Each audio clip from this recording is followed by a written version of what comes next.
Good morning, dear students.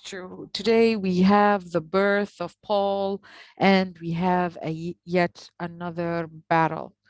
In this chapter, which is chapter 2, we have three main points here, and the chapter is very beautifully described. It described in detail the life of minors and how the marital problems are affected by the work of the father, and he describes domestic violence, child abuse, how in the midst of these problems, when a child is born, how it can break a family or it can make a family. So let's see what we have here. Notice that every chapter till now starts with Mr. Moral. In chapter 2, and then in chapter 3, we have it starts with Mr. Moral. We end chapter 1 by Mr. Moral kicking his wife out of the house, leaving her in the garden in the dark, cold night while she's pregnant. Uh, and when he, because he was drunk, and when he let her in, he ran away from her and he went to sleep, and she just cleaned and went to sleep. In chapter 2, we have the aftermath that he was ashamed of her, and he did not want to show her that he regretted what he did. But here we see that the Mr. Moral has changed physically. He shrank. His presence waned. He never grew, and least as taught. He sank from his erect, assertive bearing. His physique seems to contract alone with his pride and moral strength. So beautiful. Here, Mr. Moral is associated with nature. Because he works with earth, it seems like the nature of his environment is shaping him, is shaping the way he looks. And instead of having a erect stature, he's becoming like humped, and he shrank because he almost crawled inside mines. Okay. At the same time, although he shrank and he was aloof from his wife, he started developing sympathy towards her and tried to help her for two reasons mainly. First of all, because he felt that he was going too far in this. Second, because she was pregnant and she was about to give birth, and when she gives birth, she can be very, very sick and ill. So he realized that the life of his wife is very hard and complicated. So he started to sober up. He wakes up early. He makes his own breakfast. He arranges his stuff. He cleans the things that he wants, and then he goes to work. But he buries himself in his work and tries not to drink. So on the day of the birth of his baby, he was late as usual. And when he came back, uh, the midwife who was giving birth to his son told him it's a boy. He did not feel anything. And while Gertrude, which is the mother of the boys, the maid told her it's a boy, she took conclusion in that. The thought of being the mother of men was warming to her heart. She looked at the child. It had blue eyes and a lot of fair hair and was bony. Her love came up hot in spite of everything. She had it in bed with her. The mother, when she knew it was a boy, she was very proud because she loves to be a mother of boys, prejudice here and discrimination between men and women here is very strong. So Paul was born. He came, and the midwife told him, "You have a boy." He just dismissed the idea, and he asked for his food and he asked for his drink. He sat eating and drinking, and he did everything he did do. But after he finished the meal and he sat for 20 minutes, he gathered himself up and he went upstairs and looked at his wife. He was tired. His face was black, smeared with sweat, and his singlet had dried again, soaked the dirt in, and had dirty scarf around his throat. So he stood in the foot of the bed. See, every time D.H. Lawrence describes the father of the house, he describes him as being, you know, dirty, smelly, uneducated, abusive, just like his own father. So the mother, when she saw her husband coming like that, dirty, careless, not having anything to do with the child, she dismissed him. But at the same time, he wanted to kiss her, but he dared not. She had wanted him to kiss her, but he could not bring herself to give him any sign. So he went away and she went away. It was very strange relationships, you know. Here it's kind of a breaking relationship between them both. So she dismissed her husband. After a few days, she started ignoring him all over again, but she was still ill.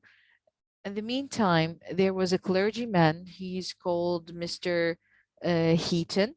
He was young, very poor. His wife had died at birth of his first baby, so he remained alone. He was a bachelor of arts and from Cambridge. He was very shy and no preacher. Mrs. Morrell was fond of him. He depended on her. For hours every day, he used to come to her in the morning and they sat together and talked together, and she made him the godparent of the child. One day, her husband came and saw them sitting together, and she was dressed nicely for him. He got jealous, and there was a fight between them, and she kind of hated him. So, we have a very bad relationship. In the mid of this relationship, we have a baby. Mrs. Morrell used to look down at him, at the baby. She had to dread this baby like a catastrophe because of feelings for her husband, not because of the baby. And now she felt strangely toward the infant. Her heart was very heavy because of the child, almost as if it were unhealthy or malformed. Yet it seemed quite well. But she noticed a particular knitting of the baby's brows, the peculiar heaviness of its eyes, as if it were trying to understand something that was pain. She felt when she looked at her child's dark, brooding pupils, as if a burden were on her heart. In her arms lay the delicate baby, its deep blue eyes always looking up at her, unblinking, seems to draw her inmost thoughts out of her. She no longer loved her husband. She had not wanted this child to come, and there it lay in her arms and pulled at her heart. She felt as if the navel string, يعني معناتها المشيمة, that had connected its frail little boy with hers had not been broken. A wave of hot love went over her to the infant. She held it close to her face and breast. With all her force, with all her soul, she would make up to it for having brought it into the world unloved. She would love it all the more now it was it was here. Carry it in her love. It's clear now. It's clear knowing eyes gave her pain and fear, did not know all about her. Okay, here is telling you she felt the marrow melt in her bone with fear and pain. She named him Paul. And she, at the beginning, you see, she wanted to get rid of him. She said, I wish I could leave him, but she didn't. So Here it shows you the strong relationship that grew between Paul and his mother, and she promised to love him. But in the later chapters, she's just going to concentrate all her love to William, leaving Paul, partly unloved. So, you remember the title of the chapter is Another Battle. We are going to start with another battle simply because Walter Morrell is becoming irritable.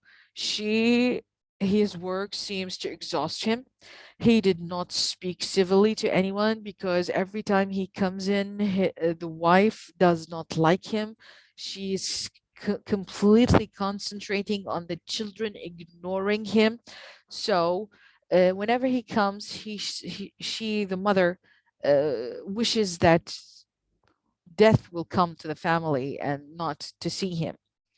So the start of the battle started when he said, "Is there nothing to eat in the house?" he asked, as if he's talking to a servant. She was looking at the child, trying to ignore him completely. "You know there is in the house," she said, so coldly it sounded impersonal. He stood and glared at her without moving a muscle. "I asked a civil question, and I expect a civil answer." "And you got it," she said, still ignoring him. He glowered again and he became very angry at her. So he started kicking and throwing the knives, throwing the drawers. And while he was doing so, he accidentally knocked down a huge drawer full of knives, forks, and spoons. Of course, she was very exhausted and tired. She hadn't slept for so much time because of the baby was crying all the time, and she was finally putting it to sleep and succeeding in having a quiet night. He came and wake the baby, and the baby started screaming. So when he started screaming and she was tired, the father did not stop at that. He threw the drawer on her, and one of the things that came out of the drawer was a knife that cut her brow, and she started bleeding. Of course, she did not do anything. One of the corners caught her brow as she shallow drawer crashed into the fireplace. She swayed, almost fell stunned from her chair. To her very soul, she was sick. She clasped the child tightly to her bosom. She was protective of her son. Uh, a few moments elapsed, then, with an effort, she brought herself to. The baby was crying. Her left brow was bleeding. Where she started bleeding on her shawl, on her baby. His hair, the hair of the baby, was sucked red. So he tried to comfort her, but she kicked him. She dismissed him. She attended to her wound. She cleaned her baby, and she went to sleep. That's all she did. The second day, the father, feeling ashamed, he lay and suffered like a sulking dog. He had hurt himself most, and he was the more damaged because he would never say a word to her or express his sorrow. So he used to say to himself it was her fault because she did that and I had to do that. If she did not cook me dinner, I wouldn't have get angry. He's making excuses. And his conscience was eating his spirit like rust. And the father is starting became creating an even more violent household atmosphere. For them, there was a feeling of misery over all the house. The children breathed the air that was poisonous, and they felt dreary. They were rather disconsolate, did not know what to do and what to play at, you see. So The second day, the father, he started not only going away from the house, he started not giving his wife enough money. He was drowning in debt. And one day he stole from her purse money because she wanted to buy vegetables and she couldn't find any in her purse. And she was like furious. So she asked him, "Where was the money? Did you take it?" He was offended. "Leave this house instantly.